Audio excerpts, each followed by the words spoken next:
AC TV देख रहे हैं आप और मैं शिमला से योगराज शर्मा आपके साथ हाजिर हूं हिमाचल प्रदेश की कुछ अहम जानकारियों के साथ, कुछ अहम खबरों के साथ।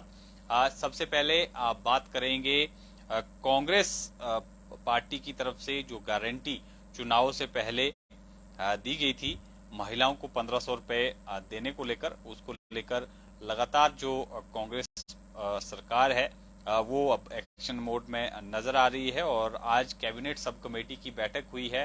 कर्नल धनीराम शांडिल जो कि कैबिनेट सब कमेटी के अध्यक्ष बनाए गए हैं, पिछले महीने जनवरी 13 को जिस तरह से कैबिनेट ने अप्रूवल दी थी हिमाचल प्रदेश में महिलाओं को 1500 रुपए हर महीने पेंशन देने को लेकर, तो उसको लेकर जो है कैबिनेट सब कमेटी की 2 बैठकें हो चुकी है। आज बैठक थी जिसमें पूरा खाका तैयार किया गया है कि किस तरह से हिमाचल प्रदेश में महिलाओं को इसका लाभ दिया जाना है। और नारी सम्मान योजना जो है इसका नाम होगा जो ये स्कीम हिमाचल प्रदेश में लागू होगी। हालांकि अभी थोड़ा इंतजार महिलाओं को इसके लिए करना होगा। जून महीने में जो है जो सरकार की तरफ से कर्नल धनीराम शांडिल की तरफ से बयान आया है उसमें उन्होंने कहा है कि जून महीने तक जो है ये पेंशन संभव होगी हिमाचल प्रदेश की महिलाओं को। और तकरीबन 10.5 लाख के आसपास जो लाभार्थी महिलाएं हैं, जो एलिजिबल महिलाएं हैं, जो इस पेंशन के लिए एलिजिबल होंगी, वो इसके दायरे में आएंगे। और तकरीबन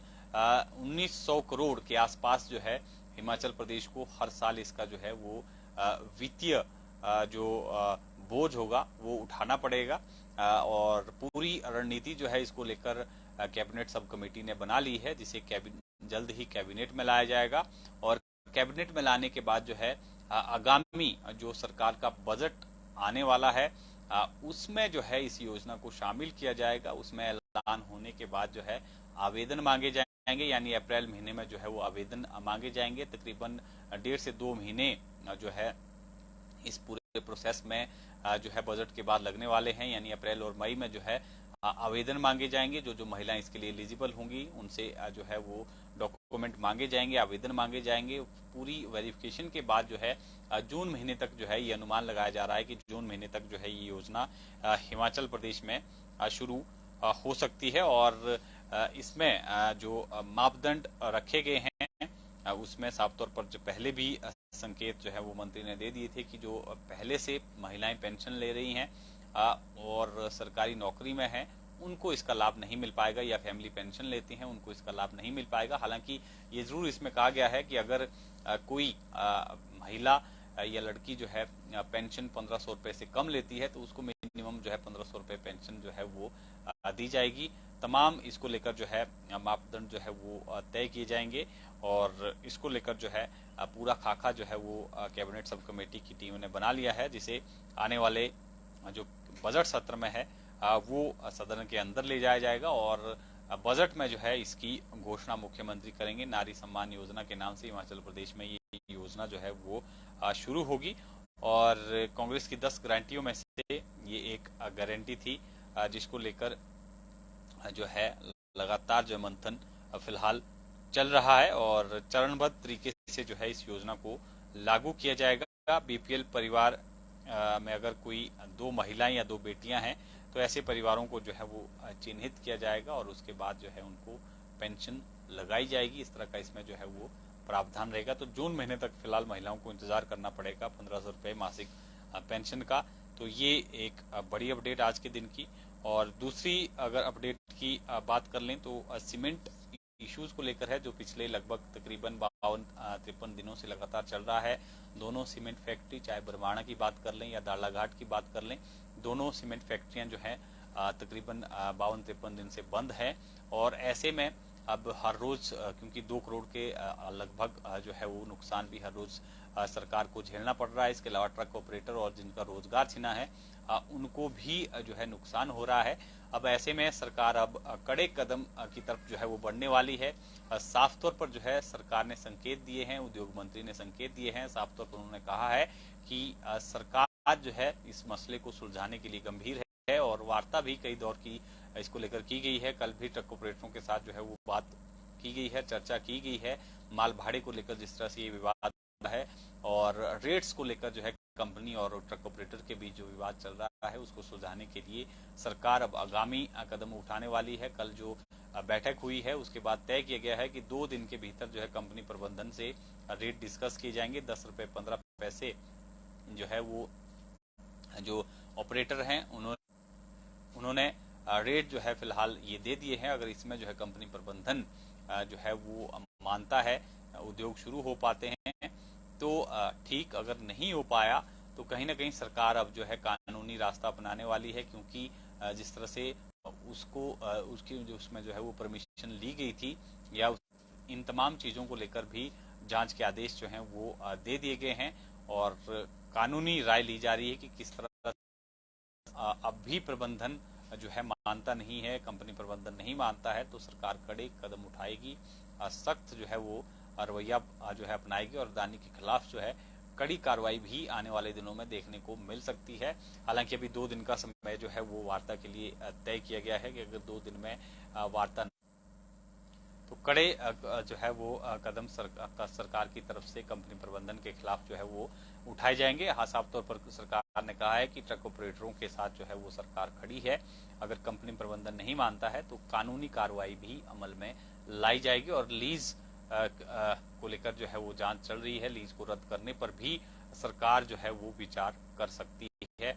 ये तमाम चीजें जो है आज उद्योग मंत्री की तरफ से कही गई हैं। इसके अलावा जो सीमेंट फैक्ट्री जिस तरह से जो ट्रक ऑपरेटर हैं वो लगातार जो है संघर्षरत है और अब जो महापंचायत है वो 11 फरवरी के बजाय जो है वो 20 फरवरी जो है वो तय की गई है डालाघाट ट्रक ऑपरेटर की तरफ से और 20 फरवरी को महापंचायत होगी। उसके बाद एक बड़ा आंदोलन की रूपरेखा जो है तय की जाएगी हिमाचल प्रदेश में किस तरह से जो है इस आंदोलन को आगे ले जाना है। तो तब तक जो है फिलहाल ये जो आंदोलन है, जो उग्र आंदोलन है वो फिलहाल जो है वो स्थगित जो है करने का निर्णय लिया है और किसी भी तरह का जो है उग्र आंदोलन नहीं करेंगे। ये जो है वो राय जो है ट्रक ऑपरेटर डालाघाट की तरफ से आई गई है और जबकि जो बरमाणा जो सीमेंट प्लांट है उन्होंने साफ तौर पर कहा कि 2 दिन का इंतजार जो है वो करेंगे और अगर 2 दिन में बात नहीं सुलझती है तो बड़े आंदोलन की शुरुआत जो है वो बरमाणा सीमेंट जो ऑपरेटर फैक्ट्री में जो ऑपरेटर हैं, ट्रक ऑपरेटर हैं, उन्होंने ये कहा है। और अगर 2 दिन में मसला नहीं सुलझता है, जिस तरह से सरकार ने 2 दिन का अधिकारियों को समय दिया है कि वार्ता करे और कंपनी प्रबंधन के साथ जो है बातचीत के बाद इस मसले को हल किया जाए। अब देखना होगा कि क्या इसमें हल निकलता है। 2 दिन के इंतजार के बाद जो है ये तस्वीर भी साफ हो जाएगी। इसके अलावा मुख्यमंत्री आज से हमीरपुर के दौरे पर हैं। 3 दिन का उनका ये दौरा जो है रहेगा। इस दौरान अलग अलग विधानसभा क्षेत्र में वो दौरा करेंगे, हमीरपुर में लोगों की समस्याओं को सुनेंगे भी और कई बड़ी घोषणाएं जो है आज भी मुख्यमंत्री ने अपने दौरे के दौरान जो है हमीरपुर क्षेत्र में की है और कल भी जो है मुख्यमंत्री हमीरपुर में ही रहने वाले हैं और कल भी जो है हो सकता है कि बड़ी अनाउंसमेंट जो है कल भी मुख्यमंत्री जो है हमीरपुर में करे, क्योंकि आज भी इंडोर स्टेडियम जो है हमीरपुर में बनाने को लेकर जो है मुख्यमंत्री ने ऐलान किया है। ग्रामीण क्षेत्र की जो आर्थिकी है उसको स्ट्रेंथन करने की तरफ जो है सरकार ध्यान दे रही है। इस तरह का मुख्यमंत्री का आज हमीरपुर में ये बयान था। साफ तौर पर उन्होंने कहा कि ग्रामीण क्षेत्रों के विकास के लिए सरकार जो है वो कदम उठाएगी और इसके लिए पूरे फंड भी जो है वो प्रोवाइड किए जाएंगे। इसके अलावा न्यू बस स्टैंड भी हमीरपुर में बनाने को लेकर जो है उन्होंने ये ऐलान किया है और एक बड़ा इंडोर स्टेडियम हमीरपुर में बनाया जाएगा और इसके लिए जो है उन्होंने कहा है। और इसके अलावा कई और अनाउंसमेंट भी जो है मुख्यमंत्री ने आज अपने टूर के दौरान जो है वो की है और भव्य स्वागत उनका हमीरपुर क्षेत्र में हुआ, क्योंकि गृह जिला जो है हमीरपुर मुख्यमंत्री का है और नदौन विधानसभा क्षेत्र से मुख्यमंत्री जो है विधायक चुनकर आए हैं और तो 3 दिन का उनका ये हमीरपुर का दौरा रहने वाला है। इसके अलावा बीजेपी सरकार को घेरने की रणनीति बना रही है। 3 दिन की भाजपा हिमाचल की जो कार्य समिति की बैठक है वो पिछले कल से शुरू हो गई थी, जो आज तक चल रही है। तमाम बड़े नेता, भाजपा के सह प्रभारी और पूर्व मुख्यमंत्री प्रेम कुमार धूमल और केंद्रीय मंत्री अनुराग ठाकुर भी आज इस बैठक में हिस्सा लेने के लिए पहुंचे हैं। कल बैठक का समापन होगा, 2 बजे तक ये बैठक चलेगी और तमाम रणनीति जो है वो तय की जाएगी 2024 के लोकसभा चुनाव में किस तरह से भाजपा को जीत दिलानी है, क्योंकि विधानसभा में जो है हार का सामना करना पड़ा है। ऐसे में हार के कारणों पर भी मंथन चल रहा है और जो भाजपा प्रदेश अध्यक्ष है उनका कार्यकाल भी जो है जून महीने में पूरा होने वाला है। तो ऐसे में कार्यकारिणी कार्य समिति की जो बैठक है उसमें आगामी निर्णय जो है लिया जाना है कि क्या इन जो वर्तमान अध्यक्ष हैं क्या उनका कार्यकाल बढ़ाया जाना है या नया अध्यक्ष जो है वो भाजपा हिमाचल प्रदेश में चाह रही है। तो इसको लेकर भी प्रस्ताव पारित होगा और उसके बाद जो है हाईकमान को सौंपा जाएगा। हाईकमान उसमें जो है अंतिम मोहर लगाएगा और तय करेगा कि क्या हिमाचल प्रदेश में भाजपा को नया अध्यक्ष बनाना है। इसके अलावा एनएचएम कर्मचारी लगातार जो है वो पॉलिसी की मांग कर रहे हैं, पिछले कई वर्षों से संघर्षरत हैं।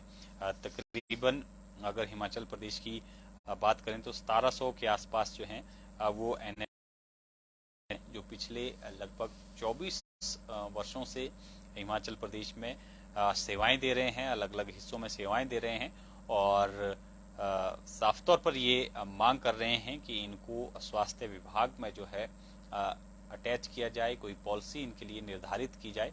काफी सारे कर्मचारी हमारे साथ जुड़े हुए भी हैं जो लगातार मांग कर रहे हैं कि रेगुलर पॉलिसी जो है इनके लिए स्थायी पॉलिसी जो है वो सरकार बनाए।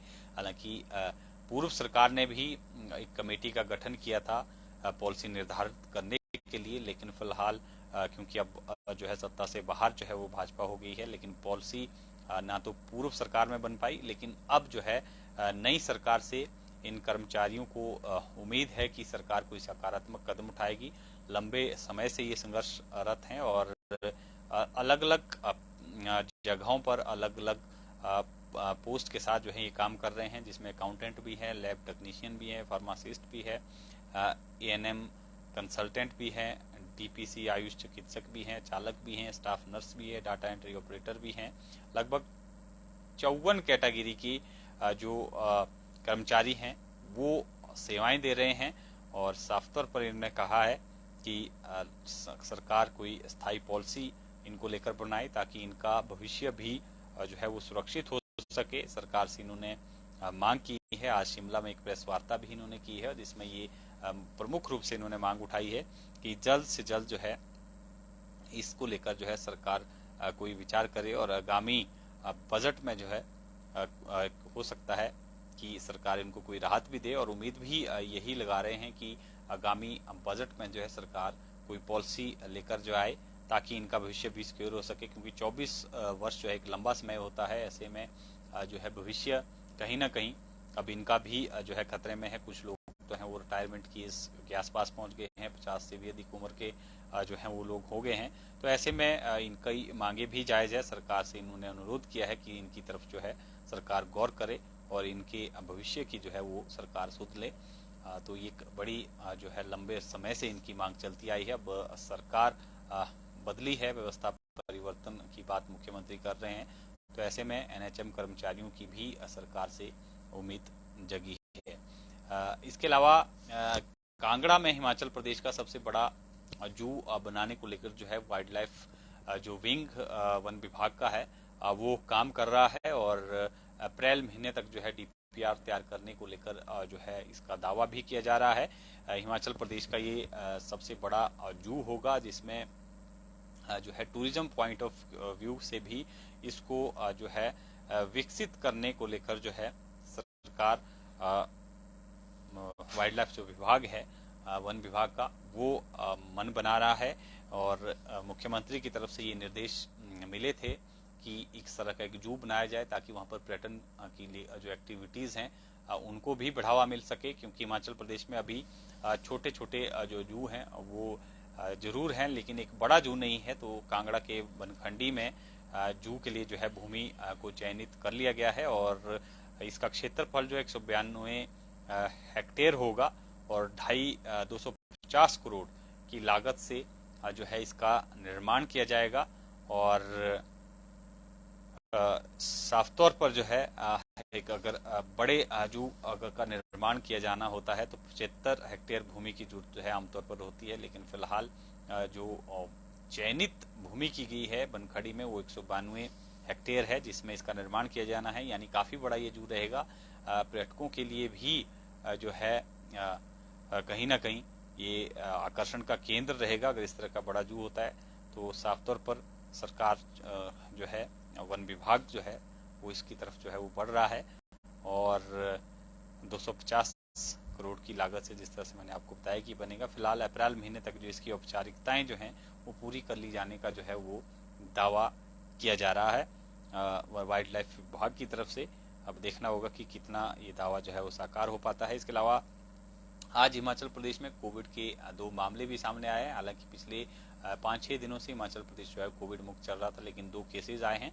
कोई बड़ी जो है वो हालांकि घबराने की बात नहीं है, लेकिन कोविड मुक्त हम हो गए थे, लेकिन एक बार फिर से अब 2 केसेस जो है हिमाचल प्रदेश में आए हैं।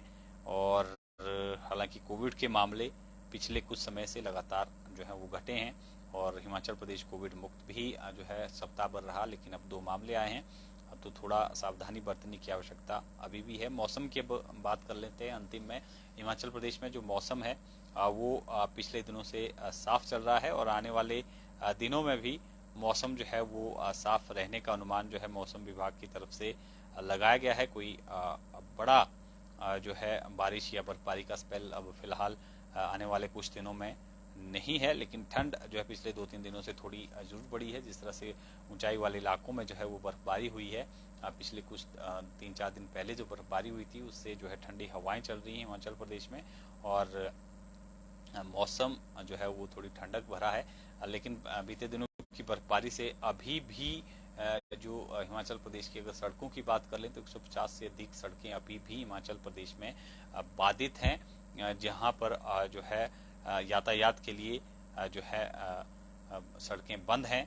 तो ये भी जो है फिलहाल सड़कों को खोलने का जो है प्रयास किया जा रहा है। तमाम सड़कें जो हैं वो सरकार के जो विभाग है, पीडब्ल्यूडी विभाग है या जो दूसरे विंग है वो इनको सुचारू रूप से यातायात के लिए जो है वो खोलने की तरफ जो है प्रयास कर रहा है। लेकिन फिलहाल जो है 150, क्योंकि दुर्गम इलाके हिमाचल प्रदेश में पड़ते हैं, कुछ इलाकों में जो है वो भारी बर्फबारी भी हुई है। तो ऐसे में फिलहाल जो है 150 सड़कें अभी भी बंद है जिन्हें बहाल करने का जो है प्रयास किया जा रहा है। और आने वाले दिनों में फिलहाल जो मौसम है वो राहत भरा रहने वाला है। मौसम जो है वो ज़्यादा बदलाव मौसम में नहीं होगा। हालांकि 6 तारीख को हल्की सी जो है वो बारिश का अनुमान लगाया गया है। कुछ जो ऊंचाई वाले इलाके हैं वहाँ पर हल्की जो स्नोफॉल और बारिश है। आने वाले 10 फरवरी तक जो है मौसम साफ रहने का अनुमान जो है इसके अलावा लगाया गया। तो ये कुछ एक अहम जानकारियां थी। इसके अलावा आज 5 जो आईएएस अधिकारी हैं और 12 जो एचपीएस अधिकारी हैं उनके तबादले भी हुए हैं। कुछ अधिकारियों को जो है अतिरिक्त कार्यभार जो है वो सौंपा गया है, जबकि कुछ के जो है वो तबादले भी आज जो है वो हुए हैं।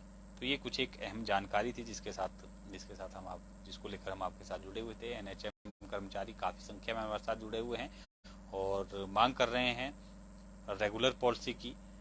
तो सरकार से इनकी उम्मीद है कि सरकार जो है इनके पक्ष में सोचेगी, क्योंकि जिस तरह से मैंने आपको बताया कि 1700 के आसपास जो है ये कर्मचारी जो है अपनी सेवाएं दे रहे हैं हिमाचल प्रदेश के विभिन्न क्षेत्रों में। अलग अलग कैटेगरी के ये एम्प्लॉयज हैं और लंबे अरसे से सेवाएं दे रहे हैं, लेकिन भविष्य कहीं ना कहीं जो है वो अधर में लटका हुआ है। स्थायी पॉलिसी इनके लिए नहीं है।